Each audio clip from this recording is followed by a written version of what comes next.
Welcome to Rescue Paws Stories, your go-to place for heartwarming and emotional humans and animals stories. In the quiet town of Maplewood, where people knew their neighbors and life moved slowly, a small golden-furred puppy named Milo had become a curious sight for locals. He had no known owner and was first seen wandering the neighborhood park weeks ago with a red scarf tied loosely around his neck and deep, intelligent eyes.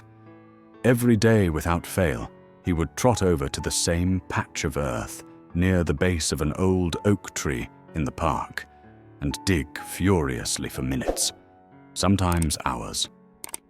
Children played nearby, old men played chess at the benches, and joggers passed by. But Milo never seemed distracted from his task. He would dig, then sit beside the hole, guarding it with solemn determination, only to return the next morning and do it all over again. At first, people assumed he was just burying bones or playing, but when it continued day after day, rain or shine, curiosity began to grow. "What is that dog doing?" people would whisper. Some tried to approach him, but Milo would only look at them with pleading eyes, then return to his task. Local animal shelters were alerted, but each time a rescue attempt was made, he ran off and returned to the spot later, faithfully digging again. It was Mrs. Henderson, a retired school teacher with a heart for animals, who decided to investigate more closely. One morning before sunrise, she sat quietly with a thermos of tea, watching Milo arrive just as the first light touched the sky. He dug and dug, more frantically than usual. Then suddenly, his paw struck something, a soft thud that wasn't dirt or root. Mrs. Henderson walked over slowly. Milo looked up at her and whined, not in fear, but in urgency. She knelt down and began to dig with her hands. Moments later, her fingers brushed something hard. Wood. A small, decaying wooden box, weathered by time and dirt. Carefully, they pulled it out. Inside, wrapped in plastic and cloth, were old photographs, a torn letter, a rusted military badge, and a locket with a faded picture of a woman and a child. News of the discovery spread like wildfire. The letter, once translated and preserved, revealed a tragic tale. The box had belonged to a young soldier who had passed through Maplewood during wartime. He had buried it under the oak tree to keep it safe, planning to return after the war to retrieve it and find the family in the photo. But he never made it back. The most shocking part: the soldier's name was Lucas Hayes, and a search through town records showed he had fathered a child with a local woman. That child was now an elderly man named Peter Hayes, who still lived in Maplewood, unaware of his father's past. When he was brought to the scene and shown the box, tears fell down his weathered cheeks. "All my life I wondered," he whispered. "I thought he forgot us, but he didn't. He tried." As for Milo, things took an even more unbelievable turn. A veterinarian scan revealed a microchip, registered not to any current owner, but to the family of Lucas Hayes. The dog had somehow made his way across several towns, seemingly led by instinct or fate, to that very spot. Scientists couldn't explain it, but the townspeople didn't care for explanations. To them, Milo wasn't just a puppy.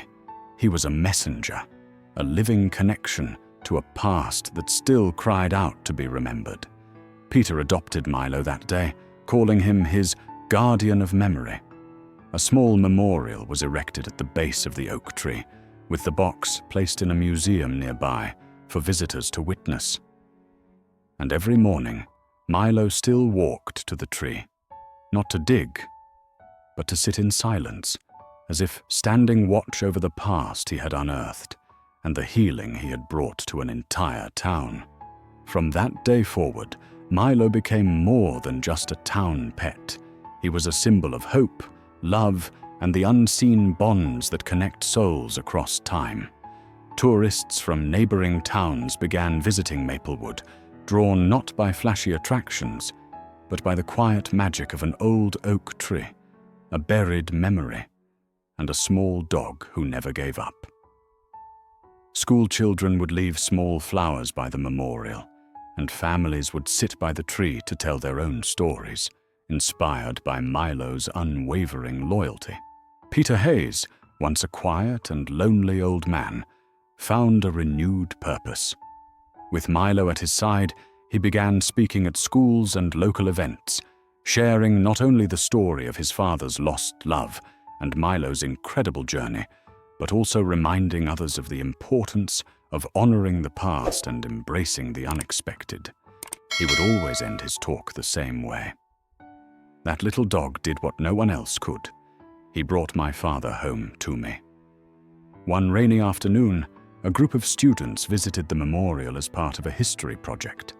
As they placed drawings and small flags by the stone, Milo trotted over and sat among them, his eyes calm and watchful.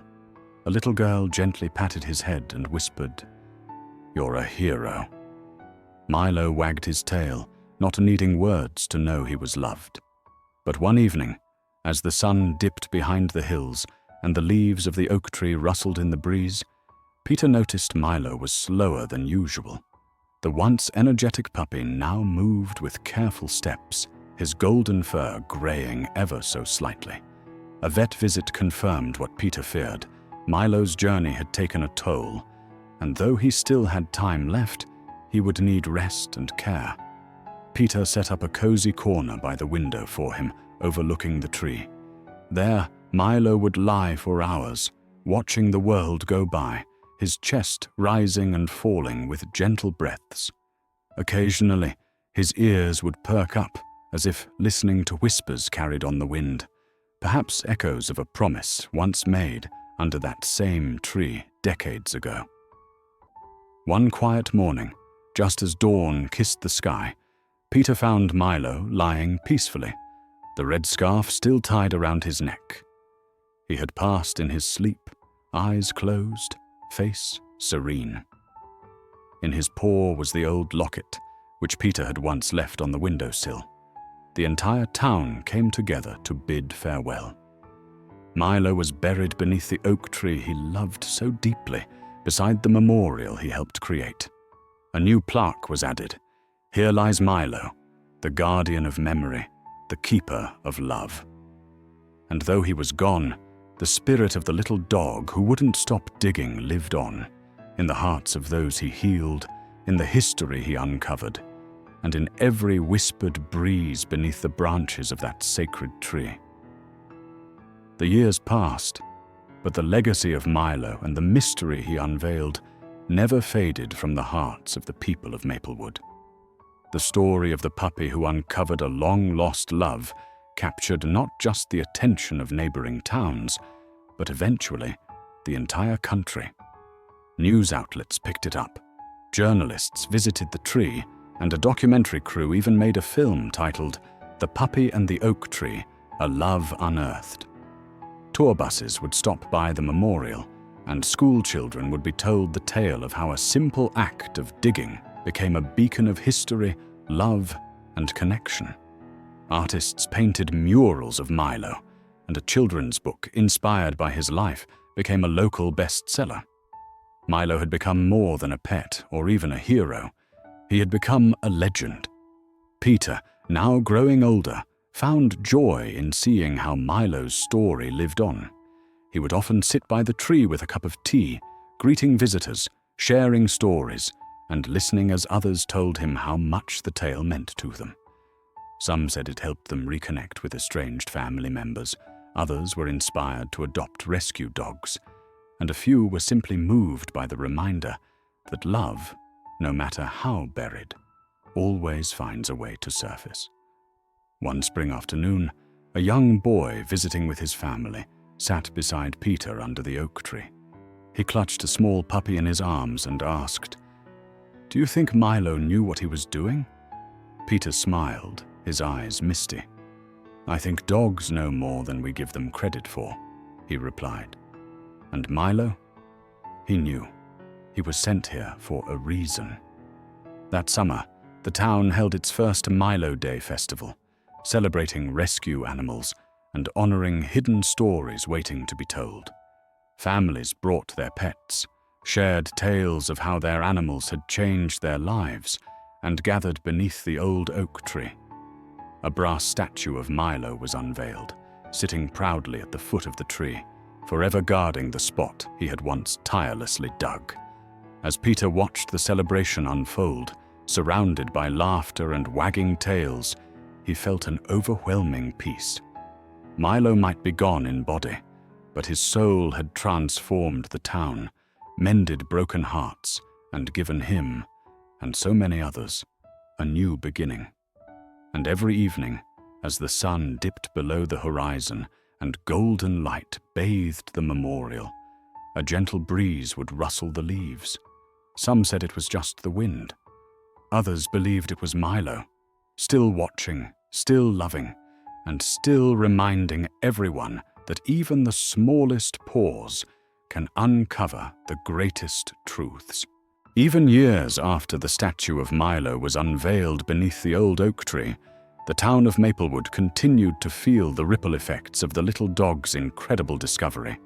The area around the tree transformed into a peaceful park, known as Milo's Hollow, filled with winding paths, benches for reflection, and bronze paw prints embedded in the cobblestone that led children and adults alike on a gentle journey through the story that had touched them all.